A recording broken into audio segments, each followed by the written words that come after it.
राजनीति क्या क्या कराती है और जीवन में कैसे कैसे उतार चढ़ाव लेकर आती है। इस वीडियो को शुरू करते समय आपने जो थंबनेल अपनी स्क्रीन पर देखा उसमें दो तस्वीरें थीं। एक देश के जाने माने कथाव्यास पंडित धीरेन्द्र कृष्ण शास्त्री और दूसरे मध्य प्रदेश के चंबल क्षेत्र के एक नेता प्रीतम लोधी, जो आज से एक साल पहले भारतीय जनता पार्टी के नेता हुआ करते थे। इसके बाद भारतीय जनता पार्टी के भीतर उन्हें कुछ विरोध का सामना करना पड़ा, उन्हें निष्कासन झेलना पड़ा और वे लगभग एक साल के निष्कासन के बाद पुनः भारतीय जनता पार्टी में आ गए हैं। लगभग एक साल पहले प्रीतम लोधी और पंडित धीरेन्द्र कृष्ण शास्त्री के बीच बयानों का टकराव सामने आया था। एक कथा को लेकर सबसे पहले प्रीतम लोधी ने ब्राह्मणों पर और कथाव्यासों पर निशाना साधा था, जिसका जवाब बागेश्वर धाम के पीठाधीश्वर पंडित धीरेन्द्र कृष्ण शास्त्री ने दिया था।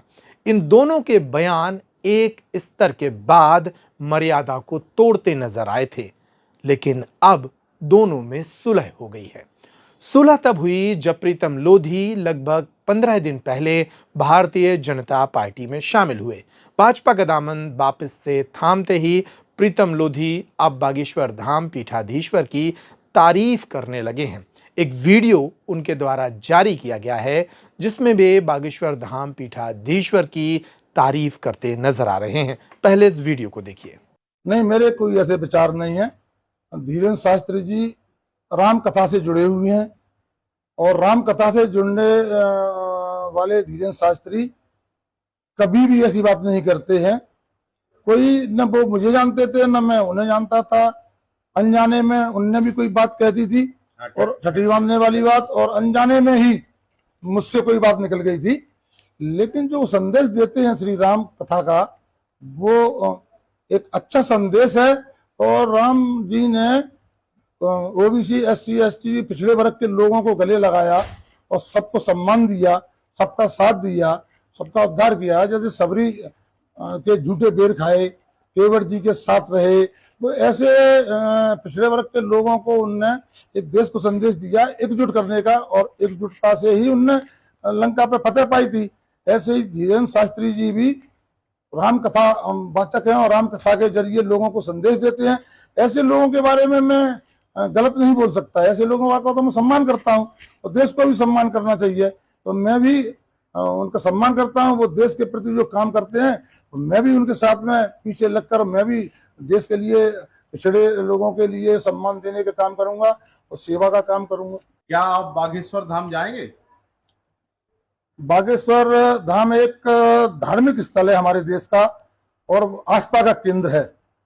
और बागेश्वर धाम मैं नहीं, सबको जाना चाहिए बागेश्वर धाम। और फिर मुझको तो धीरेन्द्र शास्त्री जी का न्योता आया है, उन्होंने संदेश दिया है कि प्रीतम लोधी एक बार बागेश्वर धाम आए तो हम बैठ के चर्चा करें। तो मैं इस पर निश्चित जरूर जाऊंगा, क्योंकि इसलिए जाना जरूरी है कि कुछ लोगों ने देश के हमारा और बागेश्वर धाम जी के बीच में जहर घोलने का काम किया है।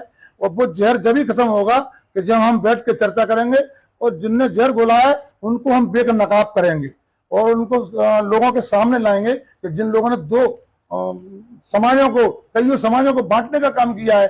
धीरेन्द्र शास्त्री जी समाजों को जोड़ने का काम कर रहे हैं, प्रीतम लोधी समाजों को जोड़ने का काम कर रहे हैं। तो हम अलग कैसे कर सकते हैं?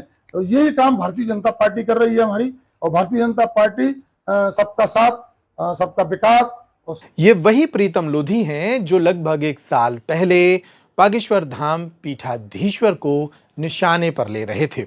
इतना ही नहीं, बागेश्वर धाम पीठाधीश्वर को बहाने से लेते हुए उन्होंने एक वर्ग विशेष की राजनीति को भी निशाने पर लिया था।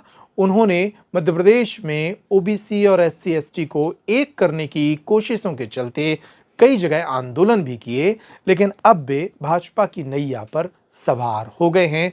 जाहिर है उनके सुर भी बदल गए हैं। इस वीडियो में इतना ही। तमाम खबरों के लिए आप बने रहिए पेप्टिक टाइम पर। नमस्कार।